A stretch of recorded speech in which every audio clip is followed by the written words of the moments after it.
Kita akan membuka tema kita, saudara, Jumat Agung pada pagi hari ini dari 1 Korintus pasal 1 ayat 21 sampai 23. 1 Korintus pasal 1 ayat 21 sampai 23. Mari kita baca bersama-sama 3 ayat ini. Oke, sudah ya. 1, 2, 3. Oleh karena dunia dalam hikmat Allah tidak mengenal Allah oleh hikmatnya, maka Allah berkenan menyelamatkan mereka yang percaya oleh kebodohan pemberitaan Injil. Orang-orang Yahudi menghendaki tanda dan orang-orang Yunani mencari hikmat. Tetapi kami memberitakan Kristus yang disalibkan. Untuk orang-orang Yahudi suatu batu sandungan, dan untuk orang-orang bukan Yahudi suatu kebodohan. Nah, saudaraku yang dikasihi Tuhan, banyak pengkhotbah, banyak pengajar, banyak teolog yang mengatakan bahwa kedatangan Yesus ke dunia ini, saudaraku dikasihi Tuhan, hanya untuk menunjukkan kasih Allah, memberi teladan tentang pengabdian, memberikan teladan tentang pelayanan. Dia menunjukkan kasihnya saja. Kalau kita melihat, saudara-saudaraku yang dikasihi Tuhan, bahwa kedatangan Tuhan Yesus itu hanya untuk menunjukkan kasih. Hanya untuk menunjukkan kasih, saudara. Maka kita akan kehilangan pemahaman kita tentang keseriusan murka Allah. Jadi Yesus datang itu bukan hanya untuk memberi teladan. Teladan itu hanya bagian kecil yang dapat kita lihat. Tetapi saudara, ada yang lebih serius dari itu. Kenapa Allah datang ke dunia? Kalau bukan karena murka Allah itu serius, saudara. Murka Allah itu begitu dahsyat, begitu mengerikan. Dia itu sudah mulai proses perendahannya, saudara. Salib itu puncak perendahan, penghinaan. Nah, kalau kita memahami hanya itu teladan, hanya itu kasih saja, kita tidak mengerti murka Allah itu begitu dahsyat. Pada saat kita berdiri di hadapan pengadilan tahta anak domba. James Montgomery, seorang teolog yang terkenal, saudara-saudara, dia menulis demikian: murka itu nyata dan kita pasti akan merasakan kekuatan penuh dari murka itu jika kita tidak menjadi orang-orang yang mengambil bagian dalam keselamatan Kristus. Salib Kristus berarti di antara hal-hal lain bahwa keadaan kita tidak berpengharapan. Begitu tidak berpengharapan, bahkan sebenarnya tidak ada pengharapan bagi kita kecuali salib itu. Nah, saudara-saudaraku yang dikasihi Tuhan, menurut hamba Tuhan ini, kalau bukan karena Kristus tersalib, tidak ada pengharapan, saudara. Tidak ada pengharapan. Kita semua hanya menunggu kebinasaan, menunggu kehancuran yang ada di depan kita. Kedatangan Yesus yang utama jadi bukan memberikan teladan tentang kasih dan pengorbanan. Kedatangannya ke dunia karena akibat dosa kita ini sangat serius, fatal, dan mengerikan. Dan hanya Allah saja yang dapat mengatasinya. Saudara-saudara, lihat nabi-nabi, agama-agama di dunia ini ribuan, saudara. Nabi-nabi, saudara lihat nabi manapun, ya, itu hanya menunjukkan dosa-dosa manusia, menunjukkan apa yang baik, yang benar. Tetapi itu tidak akan menyelamatkan. Ya, sekali lagi itu tidak akan menyelamatkan orang yang sudah tenggelam. Sekali lagi, saudara kasih teori-teori yang baik, renang yang baik itu begini, gaya kata yang baik begitu, gaya bebas yang baik seperti ini, sudah tidak akan menolong. Ini orang tenggelam. Nabi-nabi itu sesungguhnya hanya menunjukkan, ya, menunjukkan bahwa kita ini betul-betul tidak bisa memenuhi tuntutan Tuhan. Ya, tidak bisa memenuhi tuntutan Tuhan, apalagi di dalam perjanjian baru Tuhan Yesus menaikkan tuntutan itu. Membunuh itu tidak, jangan kamu membunuh. Di dalam hukum Taurat itu pengertian kita hanya membunuh orang, menghilangkan nyawa. Ternyata Yesus menaikkan itu, saudara. Ketika kamu membenci sesamamu, kamu sudah membunuh dalam hatimu. makin berat lagi, saudara. Nah, ini sesungguhnya kita berhadapan dengan kerusakan diri kita yang fatal. Masa sih? Mungkin kita berkata, masa sih Pak saya rusak? Masa orang-orang sebaik ini rusak? Nah, saudaraku yang dikasihi Tuhan, kita harus melihat ya kedatangan Yesus ini dengan cara yang benar. Kalau tidak, kita kehilangan perspektifnya yang benar. Sejak dulu, sejak kecil, saudara, saya itu bisa menggambar. Jadi jangan saudara anggap saya tidak bisa gambar, bisanya main musik, tidak. Saya bisa menggambar. Tapi sejak dulu sampai sekarang dan sampai selama-lamanya, kalau saudara minta saya menggambar, gambar saya tidak berubah. Apa itu? Gunung. Yang pertama 2 gambar saja. Gunung, sawah. Tuh. Sejak dulu kalau Pak Tri gambar, yang gambarnya itu andalan saya ya, tidak bisa ya, gambar yang lain. Gambaran yang kedua yang biasa saya menggambar yaitu di sarung bantal, gambar pulau-pulau. Nah itu yang biasanya 2 hal itu aja yang gambar. Makanya saudara, ketika saya melihat orang yang bisa menggambar, itu saya heran. Gambar kuda berdiri bisa bagus, itu saya sering mengagumi. Kok bisa ya? Kok bisa? Gambar orang, kok bisa? Om saya yang di Jakarta pelukis dijual betul, saudara. Pak Eko tahu ya, om kami, Oman namanya. Itu pelukis abstrak.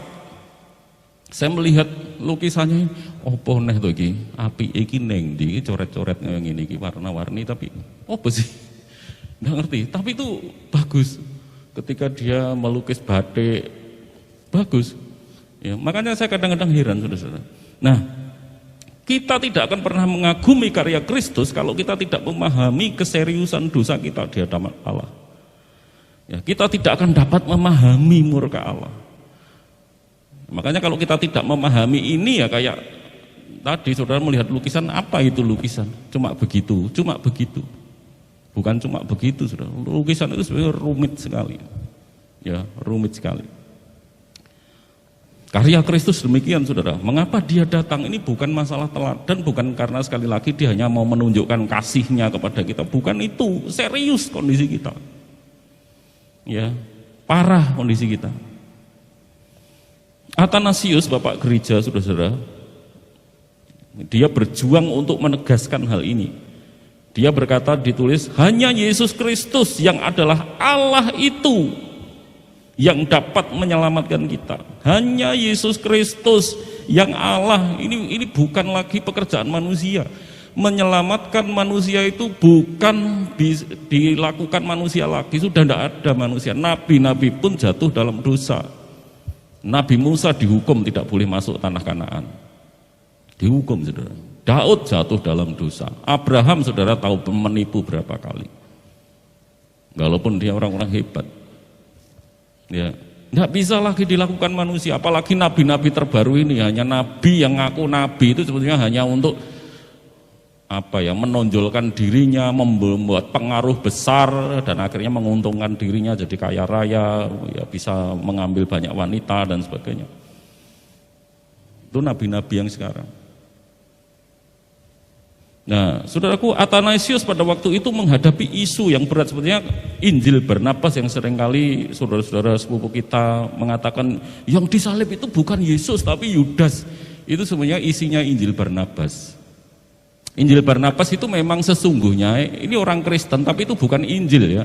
Sekali lagi mungkin di sini beberapa yang belum pernah mendengar penjelasan saya, Injil Barnabas itu disebut Injil oleh orang-orang luar, bukan oleh orang Kristen, kalangan Kristen. Karena buku itu menulis tentang Yesus. Orang itu sebetulnya sangat mengagumi Yesus sehingga dia berpikir bahwa ini seperti saksi Yehova ya. Tidak mungkin Yesus yang baik itu disalibkan, tidak mungkin itu. Dia Allah masa disalibkan, tidak mungkin itu. Pada waktu itu ada isu-isu seperti itu, tidak mungkin. Ini pasti diubah. Yudas yang jahat itu wajahnya diubah. Itu sebenarnya hanya khayalan dia saja. Karena dia menulis tentang Yesus, makanya disebut oleh orang-orang pada waktu itu Injil Barnabas. Tetapi itu bukan Injil. Karena Injil yang sejati itu justru berpusat pada Kristus, pada salib Kristus. Ya, justru untuk itu Yesus datang. Bukan untuk menyaksikan Yudas yang disalib. Kita tidak peduli dengan Yudas. Dia tidak memahami konsep pengorbanan, korban domba, penghapusan dosa, domba harus disembelih, darahnya dicurahkan. Apa hubungannya dengan Yudas? Oleh karena itu Anselmus sedang berjuang untuk itu, bahwa anak Allah tidak pantas bahwa anak Allah, sangat pantas, tepat dan sangat wajar. Sebab dunia yang diciptakan melalui dia hanya dapat dipulihkan oleh dia. Dunia ini yang menciptakan Allah, saudara. Yang dapat memulihkan ketika mengalami kerusakan ya Allah, bukan nabi-nabi.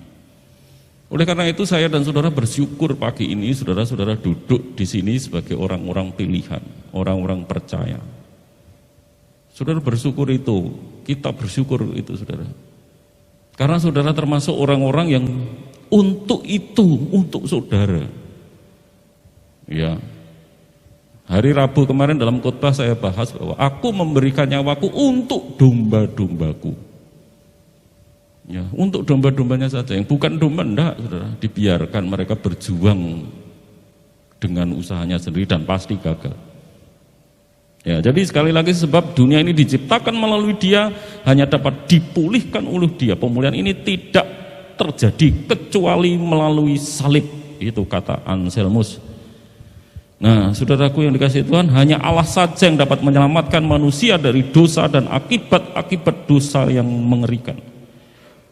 Dua teolog yang terkenal yang sering saya kutip, Boland dan Neftrik, dia berkata demikian, saudara. Di sini letaknya intipati Injil, intinya Injil dan pusat pengakuan Kristen.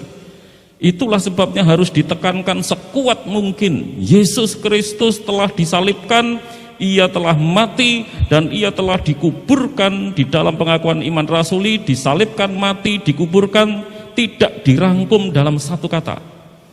Kematian Yesus itu tidak boleh diperlunak dengan kata-kata yang muluk-muluk.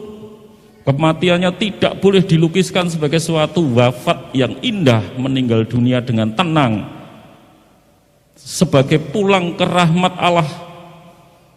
Ia telah disalibkan, ia dibunuh sebagai seorang penjahat yang terkutuk. Ia telah mati, mengalami kematian sebagai seorang hukuman Allah atas dosa. Ia telah dikuburkan, nista yang paling hebat telah menimpanya. Ia diserahkan kepada kebinasaan dalam liang kubur. Makanya ini bicara tentang salib, saudara. Ya, banyak gereja-gereja yang mengutbarkan bahwa Yesus berkorban, ya, supaya saya dan saudara bisa menjadi kaya, diberkati luar biasa. Diberkati apa? Materi. Saudara melihat Yesus yang tersalib ini kita masih mengharapkan materi dari dia. Itu sudah jadi pemeliharaan Allah, saudara. Tidak usah saudara minta. Ya, tidak usah kita minta. Allah akan memelihara saya dan saudara. Semua burung-burung di udara dipelihara. Ini penyalipan Yesus itu bukan masalah itu, saudara. Masalahnya saya dan saudara ini kritis. Ya, sudah dalam kondisi kritis, dalam kondisi yang akut, yang sudah tidak ada yang dapat menolong lagi kecuali Allah sendiri. Salib menjadi pusat Injil dalam Alkitab. Nah, mengapa demikian, saudara? Salib menjadi hal yang sentral di dalam Alkitab, di dalam pemberitaan Injil Kristen. Yang pertama, saudara-saudara, kita akan melihat orang yang ditebus bukan orang-orang yang membanggakan kehebatannya. Saudara lihat di dalam ayat 22 dan 23 di dalam nats yang kita baca tadi, orang-orang Yahudi menghendaki tanda-tanda dan orang-orang Yunani mencari hikmat, tetapi kami memberitakan Kristus yang disalibkan. Untuk orang-orang Yahudi suatu batu sandungan. Mesias kok disalib? Mesias itu naik kuda hebat, dia perang menang, tak tersentuh pedang karena saking hebatnya. Itu Mesias, bukan yang disalibkan, ini orang Yahudi. Selanjutnya, dan untuk orang-orang bukan Yahudi suatu kebodohan, karena waktu itu filsafat sedang berkembang. Ya, orang membanggakan pemikiran-pemikiran, logika-logika rasio manusia. Nah, orang Yahudi membanggakan dirinya sebagai bangsa yang religius. Saudara, banyak bangsa-bangsa di dunia ini yang identik dengan suatu agama.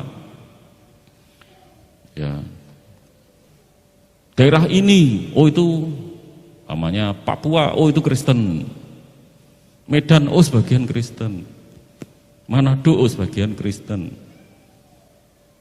Oh suku ini agamanya ini, suku ini agama ini. Itu seperti orang Yahudi. Yahudi itu bangsa yang religius. Yahudi, oh itu Yudaisme, agama Yahudi.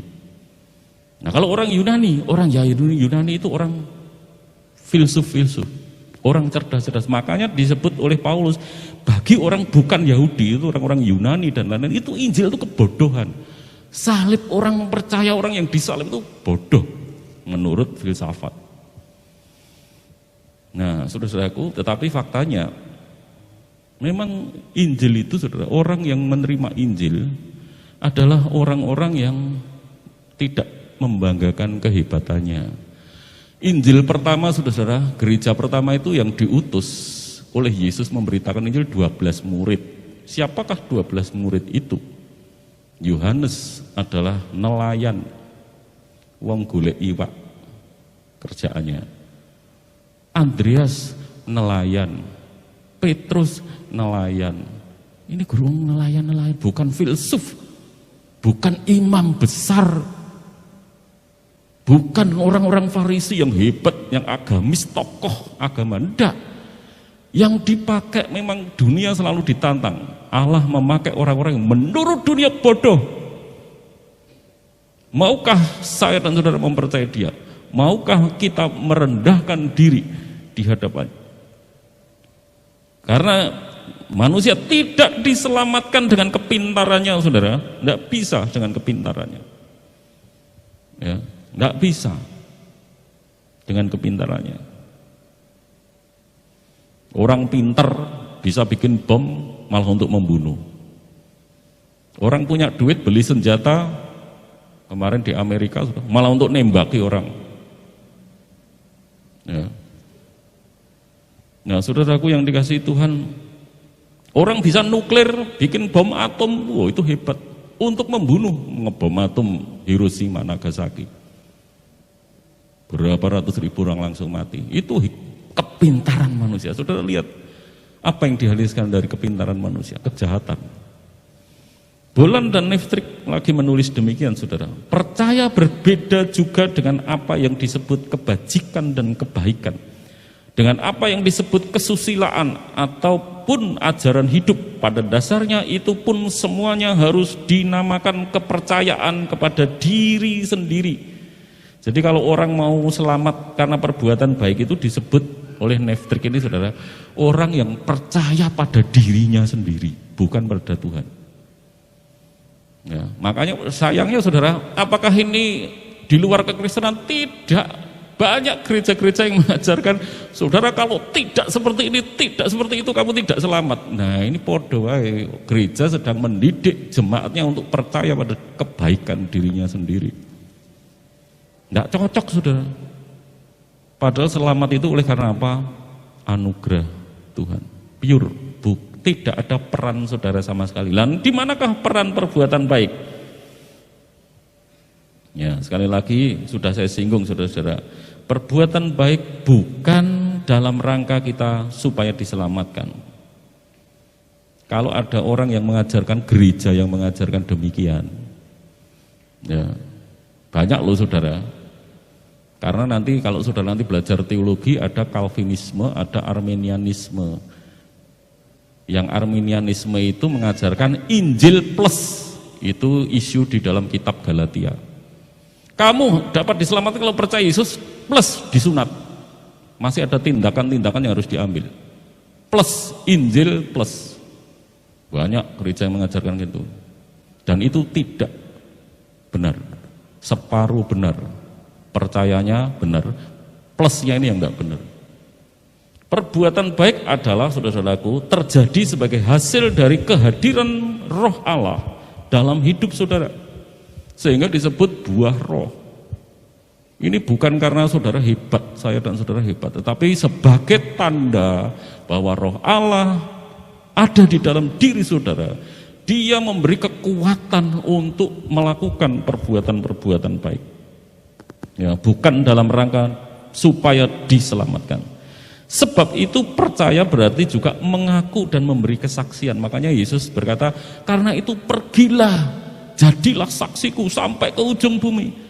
Kenapa jadi saksi? Karena Tuhan Yesus itu sudah melengkapi orang Kristen dengan rohnya. Dan ketika Roh Kudus itu, saudara-saudaraku yang dikasihi Tuhan, ketika Roh Kudus itu turun atas seseorang, memasuki kehidupan seorang ketika orang itu menerima Yesus, maka saudara-saudara orang itu dimampukan jadi saksi. Karena itu Yesus setelah menjelang naik ke surga, dia berkata, kamu jadilah saksiku di Yerusalem, Yudea, Samaria, sampai ke ujung bumi. Karena apa? Karena kamu punya kekuatan yang merubah dirimu, sehingga orang dapat melihat kesaksian perubahan di dalam hidup saya dan saudara. Tetapi itu bukan karena supaya kita selamat, karena kita sudah diselamatkan. Beberapa hari yang lalu, saudara-saudaraku, ya ketika saya masuk kolam renang, baru untuk masuk pintu dari tempat parkir, kok terjadi kehebohan di kolam renang. Orang pada teriak-teriak kecil, terus panik, loh ada apa? Saya tanya penjaga kolamnya, ya Mas Edison, ngapa? Mas Edison?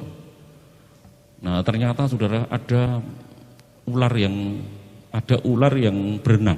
Ini jadi ularnya olahraga. Jadi ternyata tidak hanya manusia, ini ular yang tahu gaya hidup sehat. Ya. Ularnya itu masuk kolam, saudara, berenang, ya renang geger.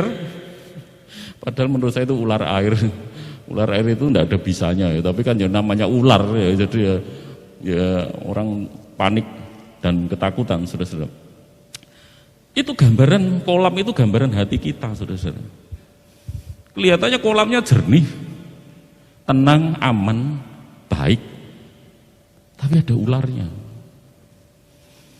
Nah, sesungguhnya saudara, oleh karena itu kita tidak dapat selamat dengan perbuatan baik itu karena di dalam diri kita, hati kita ini kita masih menempati tubuh dosa, disebut firman Tuhan. Tubuh yang sudah rusak, makanya nanti saya dan saudara harus mengalami kematian. Putri sudah mengalami kematian, ya sudah selesai. Urusan dengan tubuh dosanya sudah selesai. Ya, makanya saudara harus meninggalkan. Kalau Yesus datang, saudara masih hidup sampai Yesus datang, tubuh ini akan diubah. Enggak bisa tubuh yang ini, saudara, karena tubuh ini masih bekerja kekuatan-kekuatan dosa. Kelihatannya kita sudah baik. Saya melihat saudara orang-orang baik. Ya. Kita mungkin bukan pencuri, bukan perampok. Oh, udah baik-baik, apalagi saudara mengabdikan harta. Murah hati sekali. Baik-baik, tetapi tetap di dalam diri saudara seperti kolam yang baik tadi ada ularnya. Ada waktu-waktu tertentu, dosa-dosa tertentu, bahkan di dalam kebaikan itu kita sesungguhnya masih ada kejahatan. Ya, nanti akan saya kupas yang masuk yang kedua. Yang kedua, saudara, mengapa salib Kristus itu menjadi pusat? Karena orang yang mau datang ke salib Kristus adalah orang-orang yang sadar diri. Ayat 21 dikatakan, oleh karena dunia dalam hikmat Allah tidak mengenal Allah oleh hikmatnya, maka Allah berkenan menyelamatkan mereka yang percaya oleh kebodohan pemberitaan Injil. Ini hanya sebenarnya sindiran kepada orang-orang yang membanggakan kepintaran, membanggakan kepandainya. Orang-orang yang datang kepada salib Kristus bukan orang-orang yang membanggakan dirinya, bukan orang yang tadi disebut niftrik, mempercayai dirinya, mempercayai bahwa karena dirinya baik, makanya dirinya dapat masuk ke dalam surga. Dirinya dapat diterima oleh Tuhan, itu percaya pada diri sendiri, bukan percaya pada Tuhan. Matthew Henry, saudara, penulis buku-buku tafsiran, kalau saudara masuk toko buku tafsirannya Matthew Henry itu gede-gede, tebal-tebal. Saya belum kuat membeli, saudara, itu dari kitab yang perjanjian baru sampai itu ada semua, tebal-tebal. Saya punya beberapa. Mahal-mahal karena buku mahal, bagus. Matthew Henry menulis demikian dalam ayat ini, tafsiran ini. Manusia menjadi sombong oleh pengetahuan mereka yang semu dan malah menjadi semakin terasingkan dari Allah. Dan itulah sebabnya Allah berkenan menyelamatkan orang-orang yang percaya oleh kebodohan pemberitaan Injil. Oleh kebodohan pemberitaan Injil maksudnya bukan benar-benar bodoh dalam arti yang sebenarnya, tetapi hanya ungkapan kasarnya saja. Ya, sindiran. Saudara tahu Injil ini berkembang bukan dengan pedang. Kowe nek ora dadi Kristen tak pancung kepalamu. Kamu nek jadi Kristen tak tembak kepalamu, ndak ada. Kalau ada orang seperti itu mungkin hanya sebagian kecil, tapi Injil oleh Yesus Kristus dan muridnya diberitakan ke seluruh dunia bukan dengan tekanan seperti itu. Oleh orang-orang biasa, nelayan, orang-orang biasa, bukan tokoh-tokoh, bukan imam-imam, orang Farisi, orang Saduki, bukan filsuf-filsuf, bukan awalnya bukan oleh mereka. Tetapi hasilnya saudara lihat, kalau saudara lihat sensus tahun 2020 ini saudara, 2020 kemarin, sepertiga penduduk dunia adalah orang-orang Kristen, sepertiga. Saudara melihat kekuatan Injil. Kekuatan Injil itu bukan karena pada kepintaran, bukan pada orang-orang yang memberitakan, tetapi pada salib Kristus yang tersalib itu. Kekuatannya di situ. Ya, oleh karena itu sepertiga penduduk dunia, sekian miliar orang saudara, percaya Tuhan Yesus. Dimulai dari 12 orang saja. Dimulai dari 12 orang saja. Dan oleh orang-orang yang bodoh menurut dunia, ternyata sepertiga penduduk dunia. Di sana ada raja-raja, ada presiden, ada filsuf, ilmuwan-ilmuwan. Akhirnya orang-orang pintar pun dimenangkan karena apa saudara? Ini kekuatan Injil, itu kekuatan salib. Bukan kekuatan kepandaian hikmat manusia, bukan kehebatan para pengkhotbah. Bukan. Oleh karena itu unik sekali saudara kekristenan itu. Di dalamnya keselamatan bukan karena kebaikan orang itu sendiri, karena di dalam kebaikan manusia ada kejahatan. Hanya Allah yang Maha Kudus, di dalam kebaikannya tidak ada kejahatan. Tetapi di dalam diri kita manusia, di dalam kebaikan kita ini masih banyak kejahatan saudara. Harus diakui, makanya kalau gereja itu sering ngerasani orang, menghakimi orang lain, jemaat lain, koyo api-api, diri saudara memangnya baik menurut saudara. Enggak, sebenarnya diri kita ini sama saja saudara. Sesama orang berdosa dilarang saling menghakimi. Zaman dahulu, ini Pak Eko sudah masuk STBI ya, saya masih SMA. Saya itu pernah cerita ya, sering berburu, ya begitulah, binatang-binatang di sungai sama teman saya itu. Dari biasanya jam 9 pagi sampai jam 5 sore. Jadi tidak makan siang, makannya ya menemu pohon bengkoang liar di pinggir sungai, singkong, ubi, makan semua. Ya kembung lah pasti. Ya. Dan minumnya apa? Tidak, air sungai enggak begitu higienis ya. Kita tahu air sungai itu banyak pisang goreng ya di sana. Jadi kita tidak minum gitu. Kita biasanya cari rumah penduduk yang dekat sungai. Nanti lihat nimba, airnya jernih. Airnya jernih, langsung diminum. Tidak direbus saudara-saudara. Tapi tidak sakit ya. Tidak diare. Sehat. Ya, tidak sakit ya. Airnya bersih. Tetapi walaupun tidak sakit, ya perut saya banyak cacingnya. Obat cacing zaman dulu itu bukan obat cacing sehebat sekarang. Jadi kalau obat cacing sekarang, minum obat cacing, cacingnya mati di dalam perutnya. Keluar bareng dengan kotoran. Kalau dari dulu enggak, setengah mati cacingnya. Jadi dia keluar saudara, cacingnya sehat-sehat. Gemuk-gemuk. Loh kok bisa? Lah karena saya minum, yang saya minum tuh air bersih. Air bersih kelihatannya saudara. Kalau saudara bawa air itu ke mikroskop, saudara akan gila dengan air. Tiba sini banyu yang bening tadi kayak gini. Saya dan saudara merasa kita ini baik, karena saudara tidak memahami dalam pemandangan Allah saudara. Allah itu sampai tembus ke dalam hati kita. Ya, melihat kita jauh ke dalam. Ya, sampai ke dalam hati kita. Kita ini melayani seringkali saudara, melayani, orang memberi ini, wow, bencana COVID kemarin aksi sosial beri nasi bungkus difoto, ya kan, mulai dalam kebaikan masih ada pamer-pamernya. Jarang ya, enak memberi tanpa diketahui orangnya. Kalau engkau memberi dengan tangan kananmu, jangan sampai diketahui tangan kirimu, ini malah orang dengan tangan kiri. Memberi dengan tangan kanan dan dilihat banyak tangan kiri. Di dalam kebaikan masih banyak keburukan. Ya. Ya termasuk para pendeta, termasuk saya, melayani.